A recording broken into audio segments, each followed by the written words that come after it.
કાર્યક્રમના આજે 10મા તબક્કાની શરૂઆત થઈ રહી છે ત્યારે આજના કાર્યક્રમમાં અહીં ઉપસ્થિત ડેડિયાપાડા સાગબારાના પ્રાંત અધિકારી સાહેબ શ્રી, ડેડિયાપાડા તાલુકાના મામલતદાર સાહેબ શ્રી, સાથે આ વિસ્તારના તાલુકા પંચાયતના સદસ્ય એવા રમેશભાઈ વસાવા, પૂર્વ સરપંચ એવા દીપસિંહભાઈ વસાવા, આ ગામના અને આ વિસ્તારના આગેવાન એવા ભરતભાઈ વસાવા, તેમજ આ વિસ્તારના જુદા જુદા ગામોમાંથી પધારેલા તમામ વડીલો, માતા બહેનો, યુવાનો, તમામ શાખાઓમાંથી અહીંયા ઉપસ્થિત થયેલા તમામ કર્મચારીગણ, અધિકારીગણ, સૌને હું આવકારું છું.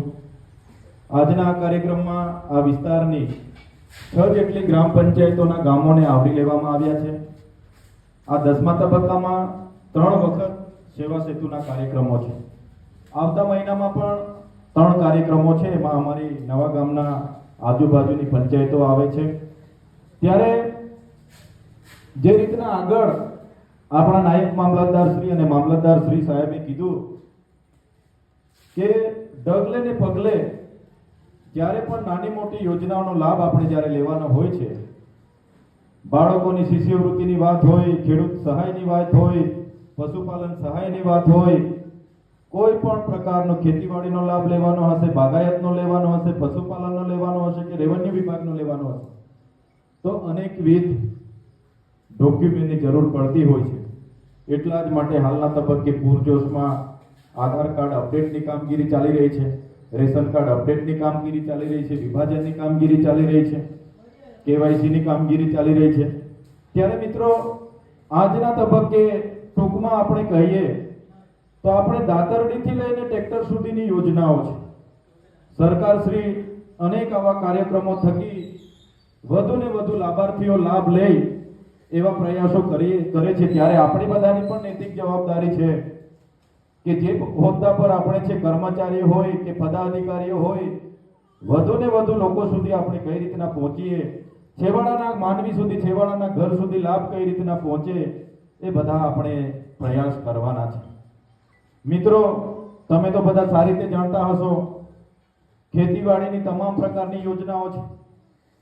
તમે વાહતુક માટેનો ટેમ્પો જોઈએ એ પણ સબસિડીમાં મળે છે. તમને ખેડૂતને મોબાઈલ ફોન જોઈએ, સ્માર્ટફોનની પણ યોજના છે, મલ્ચિંગની યોજના છે, ડ્રીપની યોજના છે, બોર મોટરની યોજના છે, જમીન લેવલિંગ કરવા માટેની એ 7/12ની જમીન હોય તો એના માટેની પણ યોજના છે. તમારે સનતની જમીન છે તો કંટુર બંડિંગ, ટેરેસ બંડિંગ જેવી યોજના છે.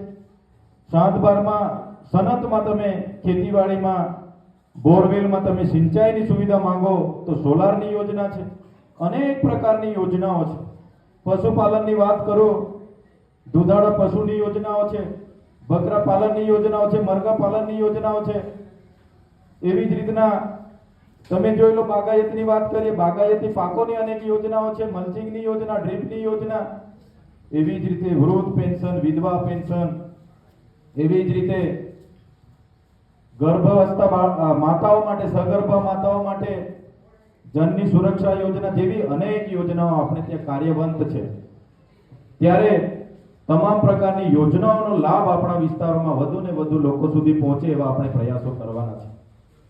તમે બધા આમાંથી ઘણા લોકોને ખબર નહીં હશે, અનેક વાર જ્યારે આ વિસ્તારમાં કોઈ બનાવ બને છે ત્યારે અમારા પર પણ ઘણા લોકો માર્ગદર્શન લેતા હોય છે.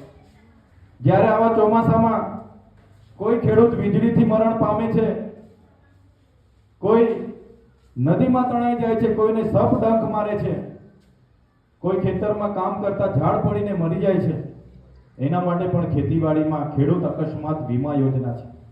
એના માટે ખેડૂતે ક્યારે વીમા માટે પ્રીમિયમ હપ્તા ભરવાના રહેતા નથી, પણ ખેડૂતનું 7/12માં નામ છે.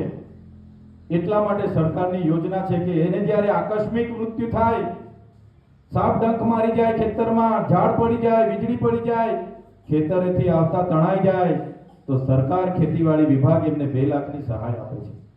ડિઝાસ્ટર મેનેજમેન્ટમાં જ્યારે વિસ્તારમાં પુષ્કળ વરસાદ હોય અને વરસાદને આધારે કદાચ એનું ઉપરવાસના વરસાદને કારણે કદાચ તણાઈ જતા હોય તો 4 લાખ રૂપિયાની સહાય આપે છે.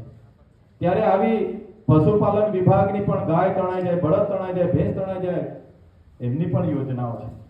ત્યારે કોઈ વ્યક્તિ અજાણતામાં ન રહે એના માટે સરકાર પ્રયાસો કરતી હોય છે, ત્યારે આપણે પણ બધા અમારા જેવા પદાધિકારીઓ કે અધિકારીઓ કે કર્મચારીઓ આપણી બધાની નૈતિક ફરજ છે, જે પણ ટેબલ પર આપણે બેસીએ છીએ ત્યાં આપણા થકી સારામાં સારી સેવા થાય એવા આપણે બધાએ પ્રયાસો કરવાના છે. આ વિસ્તારમાં કદાચ બધાને અમુક યોજનાઓની ખબર નથી રહેતી, માર્ગદર્શન લેવા માટે પણ આપણી ઓફિસે આવતા હોય છે. એટલે આ વિસ્તાર એવો છે, આપણે બધા જેટલી કામ કરીશું એનું પુણ્ય આપણને મળશે. આ વિસ્તારની સેવાકીય પ્રવૃત્તિ આવનારા દિવસોમાં આપણા માટે પણ ભાગ્યશાળી છે આપણે કે આ વિસ્તારમાં આપણને સેવા કરવાની તક મળી છે. ત્યારે આજના પ્રસંગે વધારે વિશેષ નથી કહેતા, પણ તમામ પ્રકારની સુવિધાઓથી સજ્જ અધિકારીઓ આપણા ગામડે આવ્યા છે. ત્યારે જે પણ લાભાર્થીઓ જે પણ સુધારા વધારા અપડેટ કે જે પણ કરાવવાના છે બધા અહીં કરાવીને જશો એવી બધાને વિનંતી પણ કરું છું. આજના આ કાર્યક્રમમાં તમામ અધિકારીગણ, કર્મચારીગણ, પદાધિકારીઓ અને આજુબાજુ ગામના વડીલો, માતા બહેનો અને તમામ શાખાના જેટલા પણ અધિકારીઓ અહીંયા ઉપસ્થિત થયા છો, બધાનો હું આવકારું છું, આભાર માનું છું. સાથે સાથે આજના કાર્યક્રમમાં અમને આમંત્રણ મળ્યું, અમારું સ્વાગત